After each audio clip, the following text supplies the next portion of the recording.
diseases and torments, and those which were possessed with devils, and those which were lunatic, and those that had the palsy, and he healed them. Mark 11, verse 20 through 24.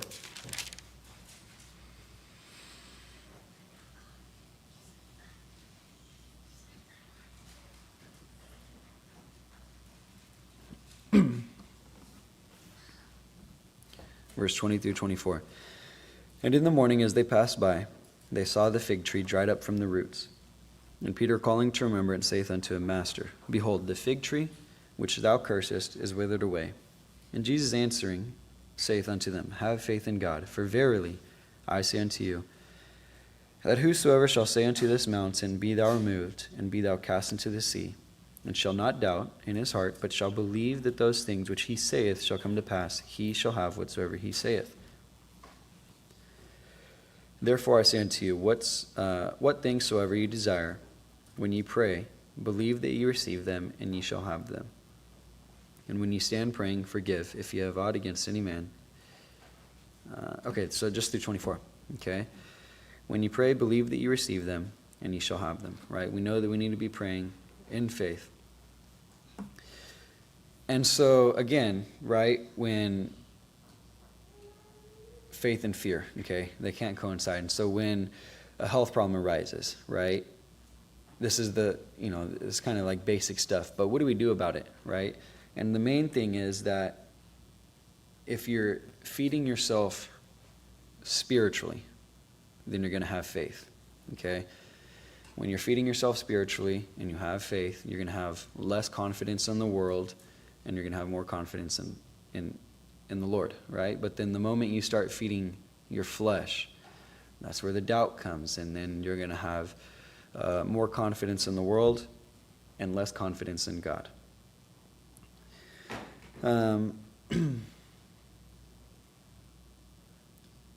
John 14.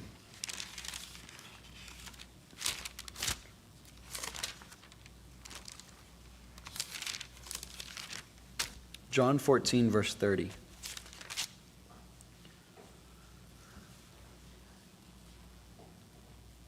Hereafter I will not talk much with you, for the prince of this world cometh, and hath nothing in me. So we know that Satan is referred to as the prince of this world, right? Now Satan has dominion over this world, right? And he has power here. And so, with all the science stuff, right? I mean, science is real, right? But who created science? God, right?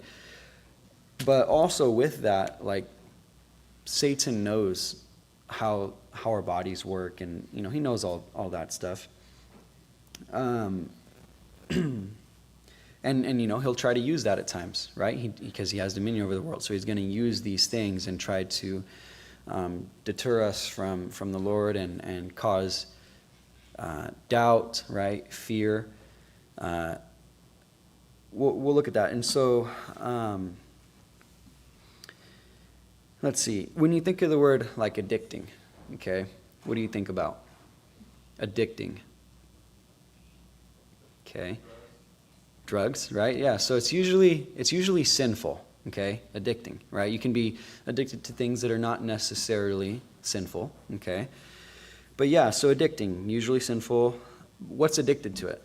The flesh, right? The flesh is what's addicted to it. And all right, let's go. Okay.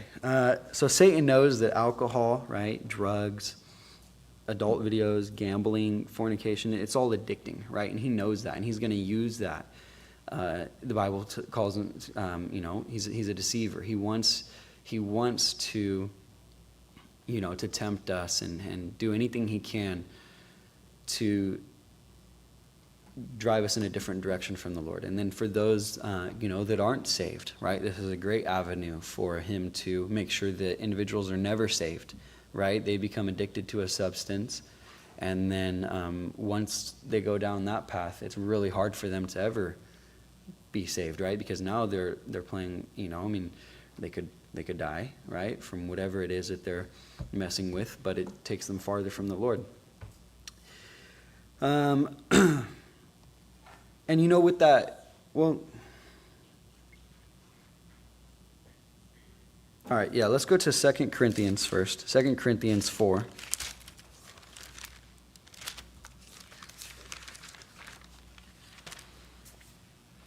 Verse 4.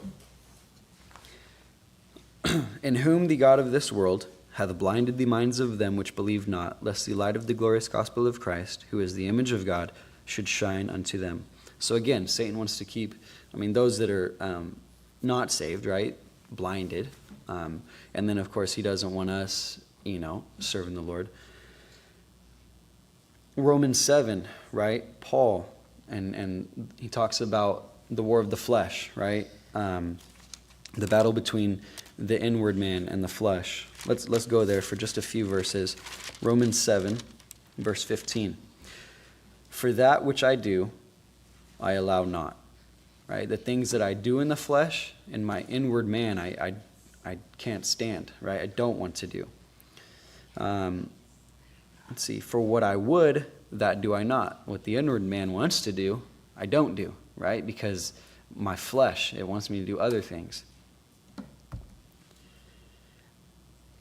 But what I hate, that do I. Okay? We do the things that sometimes that we're ashamed of, right? Because as soon as we do it, what happens? You get that feeling in your chest, and you're like, no, and that guilt. Verse 22 and verse 23. For I delight in the law of God after the inward man. But I see another law in my members, warring against the law of my mind and bringing me into captivity to the law of sin, which is in my members. Okay, and so talking about like that addiction and things like that, and those that are saved and they have this battle, right? Ronnie often talks about, well, if you never taste that alcohol, you're not going to crave it, okay? And that's true, and so that's why I'm, praise the Lord, I'm very grateful that,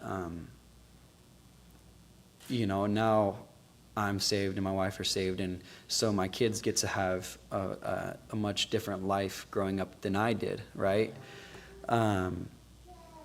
Because I went down a different road, and so I dealt with some of these things, that are hard in the flesh, that are hard to get.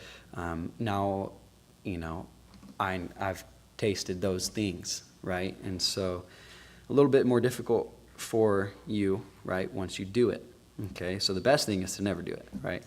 But once you've done it, right, once you partake in these things, right, your brain recognizes it. And so that's a little bit of the science, right? Your brain produces like a happy hormone or excited hormone called I'm missing it right now. Dopamine. Okay, so dopamine. And so whenever you and your brain produces dopamine from all sorts of things, even social media. Okay, your brain produces a dopamine response when you go onto social media. Okay, now it's nothing like the that you get from like drugs and stuff. But okay, when we're thinking about Satan and the way that he wants to deceive us, okay. Us that are saved, right? Maybe we're not going to partake in alcohol or drugs or any of these big sins, right? Sin is sin, okay? But social media is dangerous, and I've realized lately I got to stay off my phone, right? Just because it's like I'm addicted to this. Just this motion of pulling it out of my pocket and going for a quick scroll and just putting it away real quick. But with social media, you're seeing all kinds of different things. So your brain gets excited, you pull it out, right? And then maybe you're not even looking for negative things, but you scroll past something that maybe you shouldn't have seen. Okay? You shouldn't have seen it, right? You don't engage in it, but you see it, right? And, just little things like that are going to have an effect on you, right? Are you feeding yourself? So that might be debatable, right? It's not really that big of a deal, but are you feeding yourself spiritually when you do that, right? So if we're feeding ourselves spiritually, right, we're going to have more faith. The moment you feed your flesh, You're losing some faith there. Let's see. And here's an interesting thing. So with just curiosity, okay, the term curiosity, when your brain experiences curiosity, okay, it kind of sends you on like a little chase, okay, because your brain is going to reward you for, let's see, what is it? For exploring and satisfying that curiosity. Okay, so that little picture you just scrolled by, you knew that it was, it was wrong, right? Whatever was on that picture, and you scrolled past. But now you're kind of curious. Okay? Now you're kind of curious. And you just go back real quick. Okay, boom. Your brain just rewarded you because you sought that out, but really, I mean, that obviously has a very negative effect. And just something little like that. Okay, you're feeding the flesh. So that curiosity and this science stuff, you could see how Satan could use it, right? It's and again, right? We don't need to know it, like, all of that, the specific stuff, but it is interesting. Let's see. And when you think about those, right? David, when he saw Bathsheba, right? Solomon and all his wives. I mean, it seemed like he just, each wife was new, something different, right? I mean, that probably drove some curiosity, and that's, may have contributed to some of those problems there. I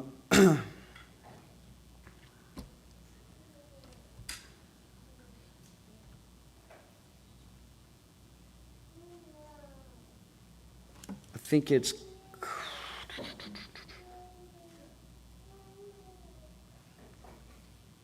okay, so we'll just end by going over these verses again real quick. Romans 7, we're all still here, right? Romans 7, verse 15.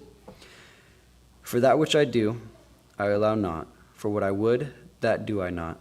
But what I hate, that do I. In verse 22 and 23. For I delight in the law of God after the inward man. But I see another law in my members, warring against the law of my mind, and bringing me into captivity to the law of sin, which is in my members. And so, again, right, it breaks down into you need to feed yourself spiritually. And so the things that we know we should be doing, let's just do them. And the things that we know we should not be doing, we need to obviously make sure that we stay away from them. And when we feed our flesh, again, we're going to have more confidence in the Lord and less confidence in the things of this world. Okay? And so that's all I have for tonight. Do we need to go over... we can just go over the announcements, right, and then dismiss? Yeah, I forgot to mention them. Do you know they are, or just we're in the bulletin, but this Saturday is the bathroom trip, right? Yeah. Somebody's spotlights or the sign-up sheet there, you can see it. And then, of course, next week and beyond. Next week, all kinds of auxiliary meetings. And then in September, more will become our revival time. So several things in there that I forgot to bring up earlier. Lexi, do you want to go over the trip real quick? Yes, for everybody that's going on a rafting trip, we will be meeting at 8 a.m. at the CBN shop in Oakdale. So everybody can make a sack lunch to take with them, and then we'll be meeting from there. Did anybody not hear that? I'll send a text out with the address and all the information, but just what the plan is right now. And then we'll be leaving from there, and anybody that does not want to come pack a lunch, all the food is being provided, so everyone can make a sandwich and pack it up in the ice chest. But if anybody wants to skip over that, we are meeting, I'll send out the address for this too, we'll be meeting at Knight's Ferry and leaving from there at 9. All right, 9 o'clock. All right, Brother Payne, you want to dismiss us in prayer?